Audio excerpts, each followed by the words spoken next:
잠언 23장. 잠언은 이렇게 한 절 한 절 이렇게 읽을수록 이렇게 우리에게 교훈이 되기 때문에 우리 35절까지 우리 같이 한 목소리로 읽으면 좋지 않을까 생각을 합니다. 같이 읽겠습니다. 내가 관원과 함께 앉아 음식을 먹게 되거든 삼가 내 앞에 있는 자가 누구인지를 생각하며 내가 만일 음식을 탐하는 자이거든 내 목에 칼을 둘 것이니라. 그의 맛있는 음식을 탐하지 말라. 그것은 속이는 음식이니라. 부자 되기에 애쓰지 말고 내 사사로운 지혜를 버릴지어다. 내가 어찌 허무한 것에 주목하겠느냐. 정령이 재물은 스스로 날개를 내어 하늘을 나는 독수리처럼 날아가리라. 악한 눈이 있는 자의 음식을 먹지 말며 그의 맛있는 음식을 탐하지 말지어다. 대저 그의 마음의 생각이 어떠하면 그 위인도 그러한즉 그가 내게 먹고 마시라 할지라도 그의 마음은 너와 함께하지 아니함이라. 내가 조금 먹은 것도 토하겠고 내 아름다운 말도 헛된 대로 돌아가리라. 미련한 자의 귀에 말하지 말지니 이는 그가 내 지혜로운 말을 업신여길 것임이니라. 옛 지게석을 옮기지 말며 고아들의 밭을 침범하지 말지어다. 대저 그들의 구속자는 강하시니 그가 너를 대적하여 그들의 원한을 풀어주시리라. 훈계에 착심하며 지식의 말씀에 귀를 기울이라. 아이를 훈계하지 아니하려고 하지 말라. 채찍으로 그를 때릴지라도 그가 죽지 아니하리라. 내가 그를 채찍으로 때리면 그의 영혼을 수월에서 구원하리라. 내 아들아, 만일 내 마음이 지혜로우면 나 곧 내 마음이 즐겁겠고 만일 내 입술이 정직을 말하면 내 속이 유쾌하리라. 내 마음으로 죄인의 형통을 부러워하지 말고 항상 여호와를 경외하라. 정령이 내 장래가 있겠고 내 소망이 끊어지지 아니하리라. 내 아들아, 너는 듣고 지혜를 얻어 내 마음을 바른 길로 인도할지니라. 술을 즐겨하는 자들과 고기를 탐하는 자들과 더불어 사귀지 말라. 술 취하고 음식을 탐하는 자는 가난하여질 것이요 잠자기를 즐겨하는 자는 헤어진 옷을 입을 것임이니라. 너를 낳은 아비에게 청종하고 내 늙은 어미를 경히 여기지 말지니라. 진리를 사되 팔지는 말며 지혜와 훈계와 명철도 그리할지니라. 의인의 아비는 크게 즐거울 것이요 지혜로운 자식을 낳은 자는 그로 말미암아 즐거울 것이니라. 내 부모를 즐겁게 하며 너를 낳은 어미를 기쁘게 하라. 내 아들아, 내 마음을 내게 주며 내 눈으로 내 길을 즐거워할지어다. 대저 음녀는 깊은 구덩이요 이방 여인은 좁은 함정이라. 참으로 그는 강도같이 매복하며 사람들 중에 사악한 자가 많아지게 하느니라. 재앙이 누게 있느뇨 근심이 누게 있느뇨 분쟁이 누게 있느뇨 원망이 누게 있느뇨 까닭 없는 상처가 누게 있느뇨 붉은 눈이 누게 있느뇨 술에 잠긴 자에게 있고 혼합한 술을 구하러 다니는 자에게 있느니라. 포도주는 붉고 잔에서 번쩍이게 순하게 내려가나니 너는 그것을 보지도 말지어다. 그것이 마침내 뱀같이 물 것이요 독사같이 쏠 것이며 또 내 눈에는 괴이한 것이 보일 것이요 내 마음은 구부러진 말을 할 것이며 너는 바다 가운데 누운 자 같을 것이요 돛대 위에 누운 자 같을 것이며 내가 스스로 말하기를 사람이 나를 때려도 나는 아프지 아니하고 나를 상하게 하여도 내게 감각이 없도다. 내가 언제나 깰까 다시 술을 찾겠다 하리라. 아멘. 사실은 23장은 그 24장과 이렇게 연결된 이 말씀입니다. 그래서 사실 23장, 24장은 하나의 그런 잠언인데 너무 길기 때문에 조금 이렇게 나누는 상황이고요. 그래서 다음 주까지 23장, 24장을 조금 연결해서 말씀을 나누려고 하고 한 그 시예요. 하나의 시고 그래서 거의 반복적입니다. 23장이 24장에 반복적으로 이렇게 나타나 있는 시기 때문에 굉장히 좀 중요한 시라고 할 수 있습니다. 오늘 23장의 핵심은 뭐죠? 이 음식과 술 취하지 말라 뭐 이런 내용 같이 보이죠. 잘못 보이면 그런 내용인 것 같고 음식을 좋아하는 자, 술을 좋아하는 자를 멀리해라 뭐 이런 내용들이 좀 담겨져 있죠. 지금 무슨 얘기를 하고 있는지 조금 오늘 하나님 말씀을 좀 살펴보려고 합니다. 여러분 아마 지금 저희가 주일날 지금 아브라함에 관한 창세기 강해를 하고 있는데 아브라함 이야기를 조금 자세히 이렇게 들여다봐야 되고 이 아브라함 얘기 설교를 하다 보니까 우리 삶에서 아브라함과 같이 하나님이 우리 말씀을 아마 우리가 받아들인다면 우리 삶의 그런 부분에 그 걸림돌이 되는 그런 말씀들이 되게 많을 거예요. 근데 만약에 성도님들이 그 말씀을 받고도 내 삶에 그 말씀이 전혀 반영이 되지 않고 그냥 간다면 그건 은혜 받은 게 아니죠.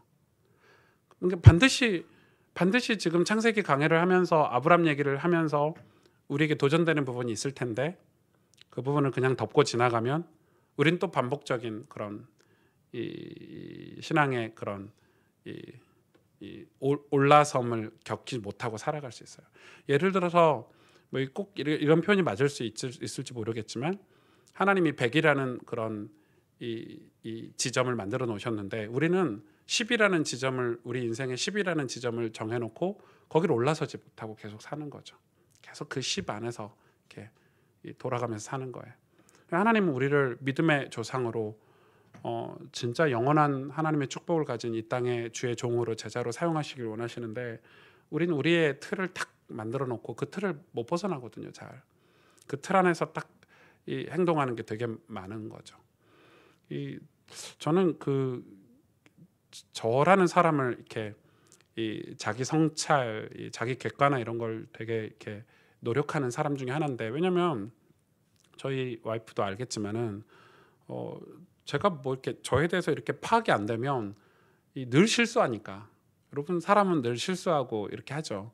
근데 그게 이 목사기 때문에 제가 여러분 많은 영혼들을 이끌어가고 사람들을 이끌어가는 어떤 본의 아니게 지도자의 자리에 있다 보니까 제가 말실수나 행동하는 것 또 제가 글을 쓰는 것 이런 실수들이 있으면 안 되잖아요. 그것들로 인해서 사람들에게 상처를 줘서는 안 된다고 생각해요. 최소한 제가 가스펠 교회를 목회를 하고 있는 동안에 가스펠 교회 오는 성도들에게 제 설교가 상처는 되진 않아야 된다고 생각해요. 그러기 위해서는 저를 굉장히 알아야 되는 거죠. 제 습관이나 제가 무의식적으로 나가는 말들이나 행동들을 엄청 파악을 해야 돼요. 그러기 위해서 제가 이 성경을 묵상하고 또 책을 보고 제가 일기를 쓰고 또 이렇게 하는 저의 행위들을 사람들이 잘 이해 못할 수도 있어요. 제 반성. 그래서 이제 뭐 제 SNS, 뭐 인스타나 뭐 페이스북에 제가 글 써서 올리는 것들은 사실 대다수가 그런 내용들이에요. 그러니까 저를 향한 글들이죠. 그래서 이제 그런 것들이 이제 도움이 되기도 하고 연락들도 오고 이렇게 하는데 저는 여러분한테 이 말씀을 가지고 우리가 내 모습을 정확히 보지 못하면 하나님이 나를 향한 계획들을 담아낼 수가 없어요. 왜냐하면 늘 내 틀을 가지고 사는데 근데 사람들은 그렇게 생각하지 않아요. 그래서 여러분 믿음은 어떤 아름다운 말이나 어떤 생각이 아니에요. 우리 믿음을 막 그런 거라고 생각하잖아요. 막 아름다운 글들, 뭐 말들 그거의 반복이라고 생각해요. 막 아름다운 말을 하고 막 이 겉으로 치장해서 막 뭐 아름다운 글귀들을 붙여놓고 그런 걸 신앙이라고 이야기하죠. 막 교회에다가 보면 뭐 벽에다가 막 붙여놓고 막 글 같은 거 붙여놓고 막 책상에 붙여놓고 차에다가 막 십자가 걸어놓고 이런 걸 믿음이라고 생각하는 거예요. 그게 이제 저의 모습이기도 해요. 그런 걸 치장하면 믿음인 것처럼. 그런데 정말 우리가 믿음이라고 한다는 것은 우리는 스스로 알잖아요. 내 마음이 내가 정말 하나님을 신뢰하고 있는지, 내가 정말 하나님을 향해서 천국을 사모하고 흠모하고 있는지, 그리고 내가 이 복음을 정말 사랑해서 믿지 않는 자들에게 복음을 전하려고 내 인생을 준비하면서 살고 있는지는 그게 진짜 믿음인데, 그게 진짜 이 팩트인데, 근데 우리는 자꾸 믿음을 어떤 프로그램이나 시스템이라고 생각을 하는 거예요. 하나님은 그걸 원하지 않으세요. 어떤 짜여진 틀. 그래서 여러분 수많은 단체들이 복음운동을 하고 사장돼 버리는 것은 그 틀을 자기는 복음운동이라고 시작을 했어요. 그래 복음운동이야. 하나님 기뻐하셨죠. 축복하셨어요. 근데 그걸로 틀을 만들어 버렸어요. 하나님은 그 틀에 매이지 않는 분이세요. 하나님은 시대를 따라서 시대와 어떤 역사를 따라서 흘러가는 시냇물이시지 고여있는 웅덩이가 아니시잖아요. 그래서 우리는 늘 변화돼야 돼요. 하나님이 말씀하시는 것에 하나님의 뜻에 우린 맞춰서 살아가는 우리가 종이 돼야 돼요. 근데 아브라함을 지금 그렇게 훈련하고 계시는 거예요. 우리가 보이는 것에 딱 이렇게 갇혀버리면 우린 영원히 거기에 딱 갇혀버리게 되는 거죠. 그래서 말씀을 우리가 들을 때는 그 말씀을 가지고 내 삶을 비춰야 되고 반영해야 되는 신앙의 훈련들이 좀 필요한 것 같아요. 그런 의미에서 이 잠언은 조금 더 리얼해요. 이 잠언은 읽으면 바로 적용이 되는. 왜냐하면 이 잠언이 그런 지혜서기 때문에 여러분에게 도움이 돼요. 그래서 저는 매일 한 장씩 잠언을 그냥 읽어요. 오늘 며칠이죠? 네? 30일이죠. 그럼 30장 읽으시면 돼요. 잠언이 딱 좋아요. 한 달에 한 권씩 읽기. 그냥 뭐 6일이면 6일. 그러니까 밀리지도 않아. 그냥 패스하면 돼. 안 읽었을 때는. 그렇게 해서 여러분 잠언을 읽으면 이 하루에 잠자기 전에 잠언을 한 장 정도 이렇게 읽으면, 저는 주로 이제 집에 가서는 이제 뭐 아이도 있고 정신이 없으니까 퇴근길에 이제 차에서 이렇게 드라마 바이블을 틀어놓고 성경을 읽고 이제 퇴근을 하는 편이거든요. 그러니까 여러분 그렇게 성경을 읽어가시면 되게 도움이 될 것 같아요. 24장에 보면 이런 말씀이 있어요. 24장 6절에 보면 너는 전략으로 싸우라. 승리는 지략이 많음에 있느니라. 이렇게 기록되어 있어요. 전략으로 싸우래요. 아니 뭘 어떻게 무슨 의미가 있나 이게 이렇게 생각이 들죠. 아니 신앙생활은 그냥 착한 마음으로 순수한 마음으로 이렇게 열심히 하면 되는 거 아니에요? 아니에요.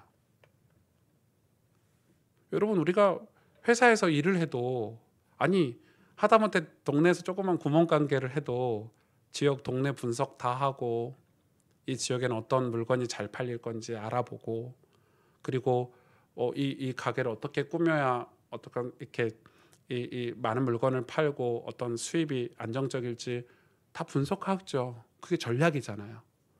전략이 필요해요. 내 건강을 위해서도 전략이 필요해요. 우리는 그 사람 몸에는 다 암이 있대요. 암이 있대요.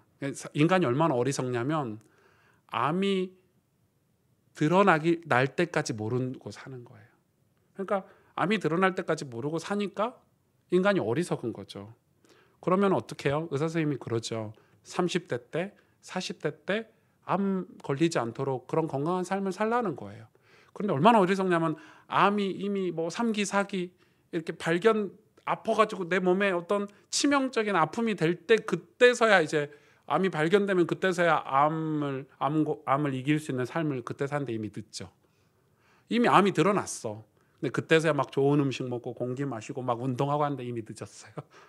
그러니까 그게 우리가 아무 인생을 살면서 아무 전략도 없이 살아가는 어리석은 인간인 거예요.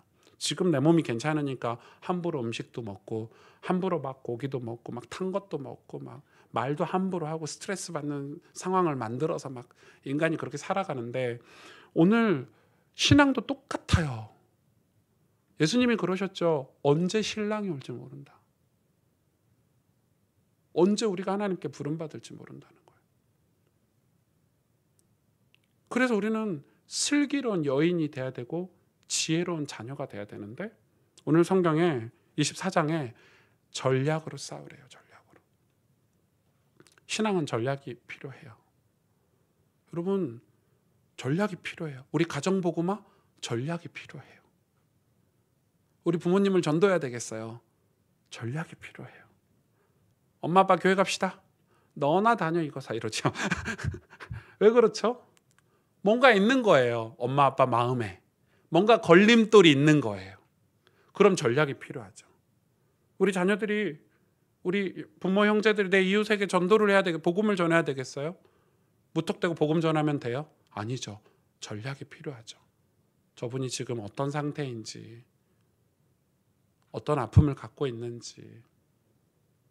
그래서 여러분 우리가 상처를 받는데, 상처가 되는 사람들은, 상처를 쉽게 받는 분들은 그 어떤 자기도 모르는 어떤 지점을 딱 건들면 상처가 되잖아요. 그러니까 누구나 인간은 그런 연약함들을 가지고 있어요. 쓴뿌리 같은 것들이죠.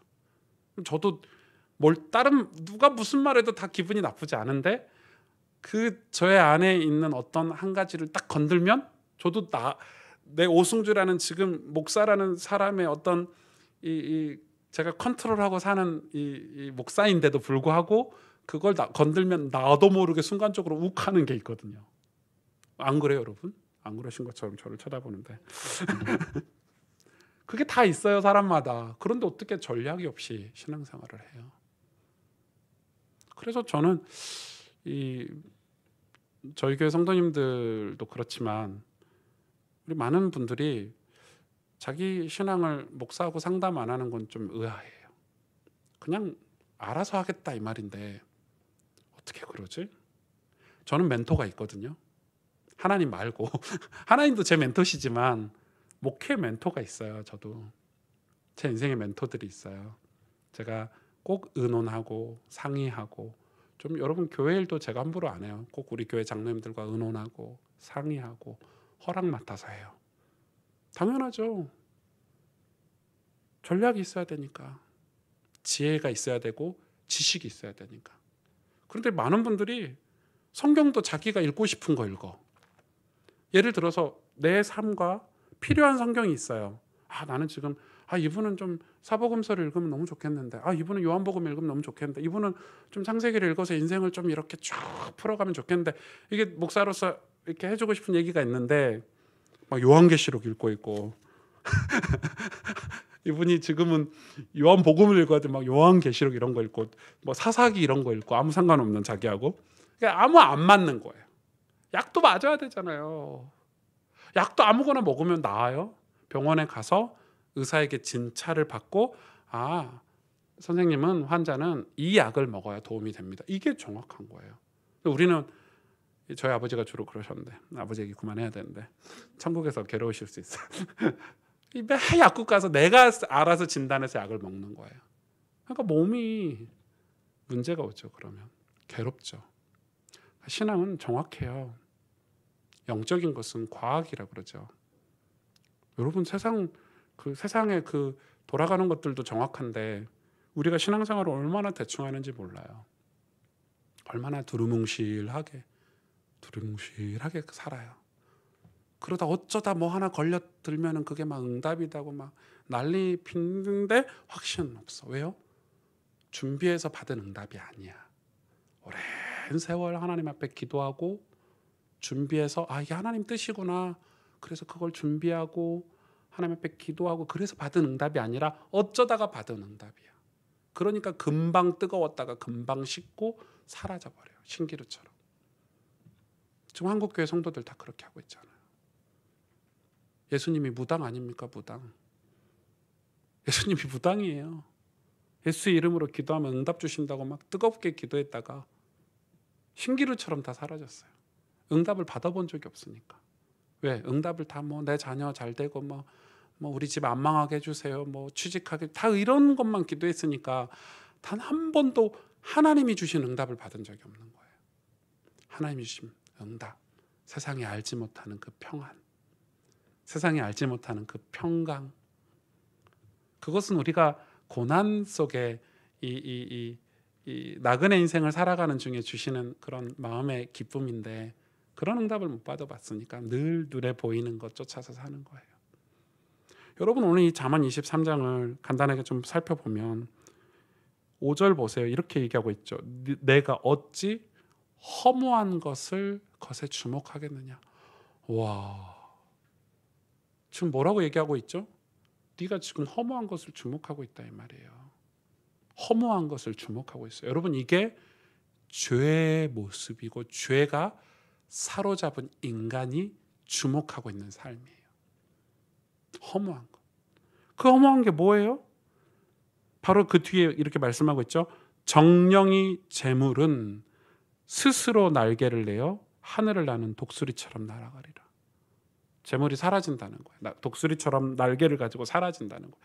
재물을 쫓아가면 재물이 사라지는 거예요. 그러면서 보세요. 6절에 악한 눈이 있는 자의 음식을 먹지 말며. 그냥 음식이 아니죠. 악한 눈이 있는 자의 음식이래요. 이거 제가 나중에 좀 설명해 드릴게요. 그의 맛있는 음식을 탐하지 말지어다. 지금 뭘 두 가지 얘기를 하고 있냐면 재물과 음식을 얘기하고 있어요. 이 잠언이 얼마나 이 주옥 같냐면요. 이 재물과 음식이 우리 인간에게 여러분 볼 때 전부 아닙니까? 전부예요. 여러분, 식당이 얼마나 많아요, 우리나라에. 이 먹는 게 얼마나 우리에게 영향을 많이 끼쳐요. 그러니까 이 먹는 것, 먹고 마시는 것이 얼마나 우리를 많이 유혹하냐면 7절 보세요. 대저 그 마음의 생각이 어떠하면 그 위인도 그러한즉 그가 내게 먹고 마시라 할지라도 그의 마음은 너와 함께 하지 아니함이냐. 여러분 이게 무슨 말인지 이해가시죠? 제가 그 먹고 마시는 게 얼마나 중요해요. 우리가 이 친한 사람들하고는 먹고 마셔요. 가족들은 맨날 먹고 마시잖아요. 저도 이제 제 친구 목사님들, 선후배 목사님들, 친한 분들하고 일주일에 한 번은 꼭 만나서 밥을 먹거든요. 뭐 일도 하고 뭐 대회도 준비하고 수련회도 준비하고 이렇게 하다 보면 만나서 꼭 먹고 마셔요. 그런데 그게 전부예요? 그게 전부가 아니에요. 만약에 그 사람들, 같이 밥 먹는 사람들과 어떤 마음이 통하지 않으면 먹고 마시는 것은요, 전부 뒤에서 뭐라고 하냐면 계산을 하고 있어요. 내가 저 사람과 밥 먹었을 때 뭐가 유익할까, 이익이 있을까. 그리고 먹고 마시는 게 어떻게 사라지냐면요, 그 마음이 틀어지면 먹고 마시는 것도 신기루처럼 사라져요. 그래서 여러분 같이 밥 먹는다는 이 의미가 이 당시에 고대 근동지방에서는 굉장히 의미가 있었어요. 그래서 지금도 유대인들은 자기 가족들이 꼭 하루에 한 끼 식사를 같이 해요. 그때 뭐 하는 줄 아세요? 밥 먹는 게 목적이 아니에요. 모여서 하나님의 말씀을 내 삶에 어떻게 성취가 되었는지 반드시 간증하고 포럼하는 식사 모임을 해요. 여러분 유대인들 되게 무서운 분들이에요. 그러니까 얼마나 그게 끈끈한지 몰라요. 우리는 여러분 세상 사람들 보세요. 같이 밥 먹는 여러분 직장 동료들, 친구들 밥 먹는 거 보세요. 마음 나눠요? 마음 안 나눠요. 그 먹고 마시는 게 목적이 돼 있어요. 그러다 보니까 먹고 마시는 게 목적이 돼 있다 보니까 나중에 사람들이 좀 사이가 멀어지고 갈라지면요, 먹고 마시는 것도 다 사라지게 돼요. 지금 성경이 그걸 지적하고 있는 거예요. 그러니까 8절에 내가 조금 먹은 것도 토하겠고 내 아름다운 이 말도 헛된 대로 돌아가리라. 먹고 마시는 음식이 의미가 없다는 거예요. 재물도 사라진다는 거예요. 여러분 재물을 쫓아가 보세요. 어떻게 되나? 완전 사람 피폐해져요. 주식이 올랐니 내렸니 이렇게 뭐가 됐냐 하루 종일 그것만 쳐다보고 있어요. 자기 삶은 없어요. 진짜 준비해야 되는 자기 삶은 준비 안 해요. 하루 종일 부동산 시장이 어떻니 제 친구도 보니까 로또인지 뭔지 막 복권 하는 친구들도 있거든요. 일주일이 뭐예요? 한 달 내내 그것만 신경 사로잡혔어요. 저는 그 로또를 해서 당첨되면 좋겠는데 그 친구가 물론 20년째 로또 하고 있는데 당첨이 한 번도 안 됐거든요. 그게 안 됐어야 되는데 초기에 10얼마짜리가 걸린 거야. 그게 문제야. 처음부터 영원히 안 됐어야 돼. 그 10얼마짜리의 신기루가 딱 사로잡히니까 계속. 제가 그 친구하고 한번 대화를 진중하게 한번 해봤어요. 너 한 20년 동안 로또 산 돈이 얼마냐? 했더니 계산해보니까 1,000얼마 돼요. 1,000얼마. 10얼마 딴 거 말고 1,000얼마를 샀잖아요. 1,000얼마치를 그 티켓을. 야, 1,000얼마면 진짜 네가 하고 싶은 거 다 하고 살았을 텐데 맛있는 것도 먹어서 소고기를 먹었어도 몇 년을 먹었겠다 이러면서 제가 약 올리고 있는데 자기는 언젠간 당첨될 줄 모른대요. 그래 계속 그렇게 살아라 이렇게 하고 마는데 우리가 그렇게 사로잡히는 거예요. 세상이 그래요. 이게 단지 재물 얘기예요. 단지 음식 얘기예요. 여러분 뭘 놓치죠? 이렇게 하는 동안 뭘 빼앗아가죠? 세상이 우리의 마음을 다 빼앗아가는 거예요. 정말 우리가 하나님을 경외하고 하나님 주신 은혜로 우리 마음이 행복해야 되고 우리 마음이 어떤 그 기쁨과 감사가 있어야 될 그 마음들이 다 재물과 먹고 마시는 것에 빼앗아가는 거예요. 이게 얼마나 무서운지 아세요? 10절을 보세요. 그러면서 이렇게 말을 하고 있어요. 그렇게 하는 사람이 9절에 보니까 미련한 거래요. 지혜로운 사람은 이렇다는 거예요. 옛 지게석을 옮기지 말며. 제가 지게석 설교를 했죠. 이해가 가시죠? 지게석이 무엇인지. 고아들의 밭을 침범하지 말지어다. 이게 무슨 말이에요? 하나님 백성이 이 땅에서 살아야 될 삶을 뺏기지 말라는 거예요. 우리는 고아를 돌보면서 살아야 되고 과부를 돌보면서 사는 그런 아름다운 신앙의 삶을 살아야 되는데, 우리가 재물과 음식 먹는 일에 우리의 마음을 빼앗기고 우리의 삶을 빼앗기는 동안에 고아들의 밭을 침범하고 있잖아요. 아닙니까? 저들이 더 모으고 사는 동안에 우리가 이 땅에서 그리스도인으로 사랑을 베풀고 용서를 베풀고 영적인 고아들에게 주의 복음을 전하는 삶을 못 살고 있잖아요. 지금 그 이야기 하고 있는 거예요. 잠언서가. 솔로몬이 그렇게 살다가 다 놓쳤잖아요. 하나님의 언약을. 뭐 화려한 성전, 자기 부인들 1000명이 되는 후궁들, 그리고 그 정치하랴, 인간관계하랴, 그러면서 정말 다윗에게 주셨던 그 언약, 오실 메시아의 언약, 그 아름답고 고귀한 그 하나님의 임재, 예배 다 놓쳤어요. 그래서 솔로몬 시대가 끝난 거예요. 무슨 말인지 이해 가십니까? 한국 교회가 성전 건축, 교계, 어떤 정치, 권위 이런 걸 쫓아가다가요, 진짜 우리가 해야 될 이 땅에 복음 전하는 일은 다 놓친 거예요. 그래서 저는 우리 교단이 좋은 게 그 복음 전하는 것 때문에 생긴 교단이에요. 그거 하나로 끝이에요. 만약에 그게 변질되면 어떻게 돼요? 우리는 또 갱신해야 돼요. 또 하나님이 개혁하실 거예요. 그거 말고는 이유가 없어요. 우리가 복음 전하자는 거예요. 그런데 그 복음 전하자는 걸 전략이 필요한 거죠. 우리의 마음을 컨트롤할 전략이 필요하겠죠. 그러면서 15절 보세요. 15절, 16절, 17절에 같이 읽어볼까요? 시작. 내 아들아, 만일 내 마음이 지혜로우면 나 곧 내 마음이 즐겁겠고, 만일 내 입이 정직을 말하면 내 속이 유쾌하리라. 내 마음으로 죄인의 형통을 부러워하지 말고 항상 여호와를 경외하라. 아멘. 하나님이 말씀하신 거죠. 하나님의 말씀으로 우리가 마음이 지혜로우면 하나님도 즐겁겠고, 우리 입술이 정직하면 하나님도 속으로 유쾌하시대요. 그러면서 뭐라고 말씀하시죠? 내 마음으로 죄인의 형통을 부러워하지 말아라. 지금 재물을 쫓는 것, 음식을 탐하는 게 죄인의 형통, 죄의 모습이라는 거예요. 그걸 부러워하지 말래요. 그리고 항상 여호와를 경외하래요. 여러분, 하나님이 재물을 주셔요, 안 주셔요? 주시겠죠. 아브라함 보세요. 근데 아브라함은 재물에 관심이 있었어요, 없었어요? 관심은 없었어요. 재물이 많았지만. 마음을 빼앗긴 것과 마음을 지키는 거의 차이를 얘기하는 거예요. 맞죠? 그걸 얘기하는 거예요. 그러면서 18절, 19절을 제가 읽어드릴게요. 여호와를 경외하는 거에 뭐가 있냐면 정령이 내 장래가 있겠고.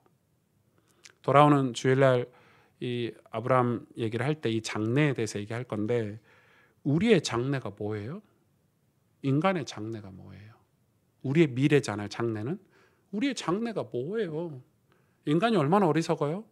천국과 지옥을 우리가 교회 다니는 사람들도 내세를 믿는다고 하지만 실제로는 안 믿잖아요. 그래서 결과적으로 인간이 죽을 때 늘 이 문제가 우리 인생의 중요한 문제로 오는데도 불구하고 마치 이렇게 우리가 그거에 대해서 전혀 안 믿는 것 같은 삶을 살고 있는 거, 준비되지 않는. 근데 성경은 뭐라? 여호와를 경외하는 이유가 뭐냐면 거기에 내 장래가 있겠대요. 그러니까 우리가 진짜 우리 인생의 미래 장래가 뭐냐면은 우리가 천국 가는 거예요. 하나님 나라에 입성하는 거고, 하나님이 우리를 입성시킬 때 잘했다, 충성된 나의 종아, 네가 정말로 축복을 받는 삶을 살았구나 이 땅에서. 그래서 하나님의 그 의의 면류관 우리의 머리에 씌워주는 그런 하나님의 상금이 있는 그 장래를 지금 얘기하는 거예요. 내 소망이 끊어지지 아니하리라. 19절에 내 아들아 너는 듣고 지혜를 얻어 내 마음을 바른 길로 인도할지니라. 지금 우리의 삶을 바른 길로 인도하라고 안 하고요, 마음을 바른 길로 인도하래요. 여러분, 우리 마음을 바른 길로 인도하는 이 신앙생활이 얼마나 중요한지. 그러면서 또 얘기하고 있죠. 20절에 술을 즐겨하는 자들과 고기를 탐하는 자들과 더불어 사귀지 말라. 술 취하고 음식을 탐하는 자는 가난해질 것이요. 이 가난은요, 진짜 가난일 수도 있어요. 술 좋아하고 음식 좋아하면 진짜 가난해질 수 있죠. 잠자기 즐겨하면 헤어진 옷을 입으면 가난을. 이 가난, 여기 성경은요 반드시 영적인 해석이 필요해요. 이 가난과 이 옷이 헤어진다는 것은, 여러분 성경은 예수 그리스도의 의복을 입어야 천국에 갈 수 있어요. 그렇죠? 우리의 옷으로는 천국에 못 들어가요. 그래서 그리스도의 옷, 그리스도로 옷으로 설명을 하고 있어요. 옷이 헤어져요. 내 영적인 상태가 헤어지는 것도 모르고 내 영혼이 가난해진 것도 모르고 살게 돼요. 술과 음식을 즐기면요. 근데 단지 술과 음식을 즐긴다는 것은, 그러면 목사님 우리가 막 금식하고 막 김치 하나만 넣고 밥 먹고 막 이렇게 살아야 됩니까? 그 말은 아니에요, 여러분. 이거는 우리의 마음을 얘기하는 거예요. 마음을 뺏기는 얘기를 하는 거예요. 26절에 보니까 내 아들아 내 마음을 내게 주며 내 눈으로 내 길을 즐거워할지니라. 보세요. 하나님이 원하시는 것은 우리의 마음을 하나님께 주고 우리의 눈을 하나님의 길을 볼 수 있고 즐거워할 수 있어야 된다는 거예요. 지금 그 이야기를 하고 계시는 거죠. 29절 보세요. 재앙이 누게 있느뇨? 근심이 누게 있느뇨? 분쟁이 누게 있느뇨? 원망이 누게 있느뇨? 까닭 없는 상처가 누게 있느뇨? 술에 잠긴 자에게 있고 혼합한 술을 구하러 다니는 자에게 있느니라. 무서운 얘기를 하고 있죠. 여러분, 우리의 재앙, 근심, 분쟁, 원망, 까닭 없는 상처, 붉은 눈은 충혈된 눈을 말하죠. 이 붉은 눈이 누구에게 있습니까? 술에 잠긴 자, 혼합한 술을 구하러 다니는 자. 혼합한 술이 뭔지 저는 한동안 몰라가지고 저 친구에게 물어봤더니, 그 평신도 친구가 있거든. 물어봤더니 야, 이거 폭탄주 이야기하는 거 아니냐, 혼합한 술. 그러면서 바로 이야기를 하더라고요. 폭탄주가 뭔데 했더니, 술이 뭐 마셔서 술이 중독이 되면 그 다음 폭탄주를 찾는데요. 더 자극적이고 더 센 거를 찾는데요. 중독된 거죠, 술에. 혼합한 술을 찾으러 다니는 사람들은. 보세요. 그러면서 31절에 술에 대해서 설명하고 있어요. 포도주는 붉고 잔에서 번쩍이며 순하게 내려가나니 너는 그것을 보지도 말지어다. 이게 뭐예요? 성경은 술에 대해서 명확하게 얘기하고 있죠. 이 죄의 모습을 술로 표현을 하고 있는 거예요. 재물과 술로 표현을 해요. 죄는요, 멋있어 보여요. 붉은 잔에서 번쩍이게 보이지만 목을 넘길 때도 술술 내려가요. 그런데 그게 어떻게 되죠? 그게 근심을 만들고 재앙을 만들고 분쟁을 만들고 원망을 만들고 까닭 없는 상처를 만들고 붉은 눈. 죄가 그래요. 그 죄가 우리 마음을 지배하고 중독이 되고 혼합주를 찾는 마음. 여러분, 술 취한 사람들이 저는 술 안 취했어 하면서 술 취했죠. 전 중독 안 됐어 하면서 중독됐잖아요. 저는 이제 이거 뭐 끊으면 되죠 하고 못 끊잖아요. 이게 우리의 마음을 얘기하는 거예요. 여러분, 이거는 우리가 예수를 믿고 교회를 다닌다 이 정도가 아니라 굉장히 중요한 얘기를 하고 있는 거예요. 이게 안 되면 우리는 그냥 살아야 돼요. 구별된 삶이 아니라, 하나님께 여호와께 복받는 삶이 아니라 그냥 살아야 되는 거예요. 그래서 진짜 예수님을 믿는 그 행복, 감사, 기쁨 한 번도 못 느끼고 죽는 사람들이 많아요. 교회 다니면서도. 왜요? 마음이 다 병들어 있어요. 마음이 다 무언가에 사로잡혀 있어요. 그래서 그걸 전략이 가지고 싸워야 돼요. 그걸 다음 주에 말씀드릴게요. 어떻게 우리 마음을 회복하기 위해서 어떤 싸움을 싸워야 되는지. 그러면서 제가 오늘 저는 우리 교회가 이런 영적인 전략센터가 돼야 된다. 우리의 영적인 전략센터는 뭐 예배죠. 주일 예배예요. 여러분, 우리가 함께 드리는 공동체 예배가 우리의 영적인 전략센터예요. 그 말씀을 들을 때마다 우리가 하나님을 찬양하고 우리가 함께 하나님 앞에 기도할 때마다 그런 전략들이 우리에게 세워져야 되는 거예요. 그래서 여러분, 주일날 예배 드리고 나면 집에 가셔서 그 전략들을 나누는 거예요. 우리가 어떻게 싸울까? 우리가 어떻게 우리 마음을 하나님을 향하게 만들까? 어떻게 하면 우리가 이 중독된 거에서 벗어나게 할 수 있을까? 이런 것들을 하려고 우리가 묵상이라는 것도 하고, 우리가 매일 성경을 읽고 일기를 쓰고 그 말씀으로 우리 마음을 비추고 대면하고 정직하게 하나님 앞에 서는 시간을 갖자는 거예요. 그거 묵상이 그거지. 묵상 자체에 목적이 있는 거 아니에요. 그 묵상 잘한다고 누가 상 줍니까, 여러분? 여러분 매일 성경 한 장씩 읽는다고 누가 상 줍니까? 여러분 내가 매일마다 하나님을 바라보고 의지하고 기도하는데 티도 안 나요. 여러분 점과 같아요. 그게 이 넓은 세상의 점과 티도 안 나요. 그래서 기도하는 사람들이 기도를 하다가 그만두는 것은 그 기도의 진정한 맛을 못 봤기 때문에, 기도를 어떤 행위적으로 종교적으로 하기 때문에 스탑하는 거예요. 기도를 어떻게 스탑할 수 있어요?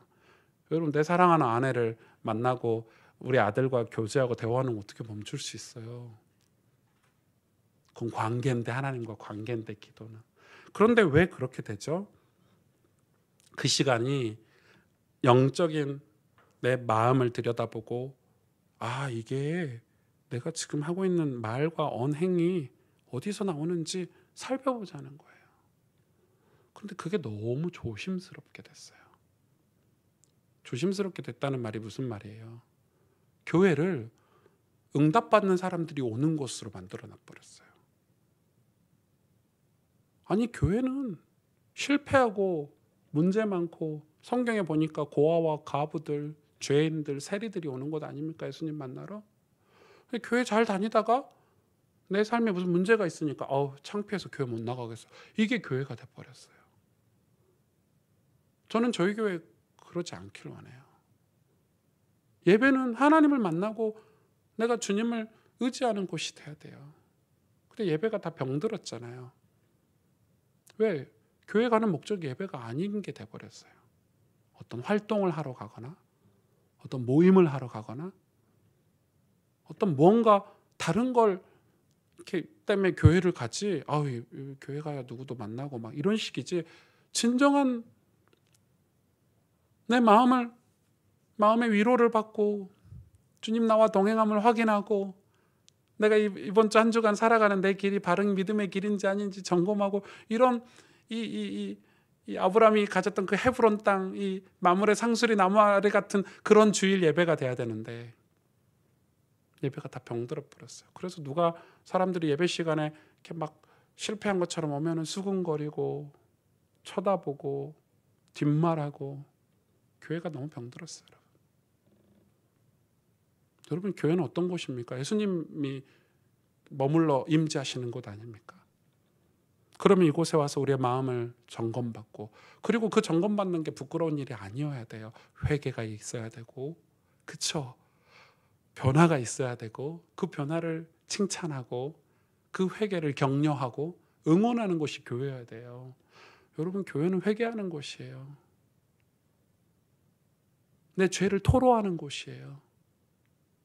그게 영적인 어떤 전략이 이루어지는 이 센터죠. 그래서 여러분 말씀을 좀 정리하자면, 제일 먼저 오늘 말씀 뭐죠? 내 마음, 하나님이 내 마음의 주인이 되고 우리가 이 마음을 하나님께 드리기 위해서 그것을 방해하는 음식, 이 허무한 것들, 재물 이런 것들을 확인하라는 거예요. 첫 번째는 그걸 확인해야 돼. 반드시 내가 지금 내 마음을 어디에 빼앗기고 있는지 확인하라는 거예요. 그리고 두 번째는 그것을 위해서 내 마음을 돈을 주고서라도, 대가를 치르고서라도 지혜를 사라는 거예요. 오늘 그 말씀이에요. 지혜를 사라는 거예요. 사라는 거예요. 지혜를 사야 돼요. 대가를 치르라는 거예요. 돈을 주고서라도 사라는 거예요. 믿음은 대가를 치러야 돼요. 가만히 있어서 믿음이 절대 내게 오지 않아요. 그럼 대가를 어떻게 치릅니까? 그래서 하나님이 우리에게 사모하는 마음을 주시고 간절한 마음을 주셔서 우리가 기도하고 성경을 보고 내 삶의 우선순위를 바꿔서 내가 예배를 드리겠다 결단하고, 이게 다 사는 거예요. 사는 행위들이에요. 그죠? 그리고 술을 멀리하고 재물을 멀리하고 내 마음을 하나님께 드리는 어떤 수많은 가지의 행위들, 믿음의 행위들, 그게 바로 대가를 치르는 거예요. 영적인 걸 얻기 위해서, 눈에 보이지 않는 축복을 얻기 위해서 내가 뭔가를 대가를 치르는 거예요. 지혜를 사야 돼요. 지혜를 사야 돼요. 사야 돼요. 어떤 분이 그래요. 아, 목사님은 맨날 저 친구하고 밥 먹고 저 친구하고 커피 마시고 저 친구하고 친하게 지내냐고 누가 그래요. 그래서 제가 그랬어요. 그 친구 보고, 당신 나를 안 찾았지 않냐. 저분은 맨날 나 찾는다. 진짜 귀찮도록 나를 찾는다. 당연히 만나주지. 성도가 나를 찾는데. 당신도 나를 찾아라. 만나줄게. 당신은 나를 한 번도 찾은 적이 없지 않냐. 그러니까 왜 시기 질투하냐. 목사도 사람인데 찾으면 가잖아요. 그렇죠? 저를 부르면 가고, 아, 목사님 도와주세요 하면 가서 기도해주고 말씀 주고, 그게 맞죠. 대가를 치르고 사야 돼요. 사야 돼요. 은혜를 사야 돼요. 그러기 위해서 뭘 두려워하지 않아야 되죠? 변화를. 다음 주에 말씀을 나눌 거예요. 변화를 두려워하지 않아야 돼요. 우리는 변화를 두려워해요. 영적인 변화가 반드시 있어야 돼요. 신자들은. 예수 믿는데 영적인 변화를 두려워하면 예수 못 믿죠. 막 예수 믿으면 내가 그동안에 살았던 그 그릇된 삶을 다 버려야 되니까 두렵거든요. 막 욕하고 살아야 시원한데, 교회 다니면 욕 못하고 막 술 담배 해야 되는데 그것도 막 끊으라 그러지 막. 우리 교회는 끊으라는 소리는 안 했어요. 예, 술 담배 하세요. 괜찮아요. 뭐 빨리 암 걸려 돌아가시기밖에 더 하겠어요. 그러니까 예를 들어서 그런 어떤 자기가 쾌락을 나도 모르게 가지고 있는 그 마음 속에 있는 그 쾌락을 놓지 못하니까 늘 변화가 안 일어나고 제자리 100까지 올라가야 되는데 10에서 계속 맴도는 거예요. 하나님은 그걸 끄집어 올리시죠. 왜? 내가 너를 사용하겠다. 내가 너를 보이지 않는 영적인 일에 너를 쓰고 싶다 이거예요. 여러분, 그래서 우리는 전략으로 싸워야 돼요. 다음 주 금요일에 이 결론 부분을, 24장 부분을 조금 여러분하고 나눌게요. 여러분 신앙에 승리하시길 바라고, 정말 하나님이 축복하시는 이 땅에 꼭 필요로 하는 우리가 믿음의 사람이 되기를 주님의 이름으로 축복합니다. 함께 기도하겠습니다.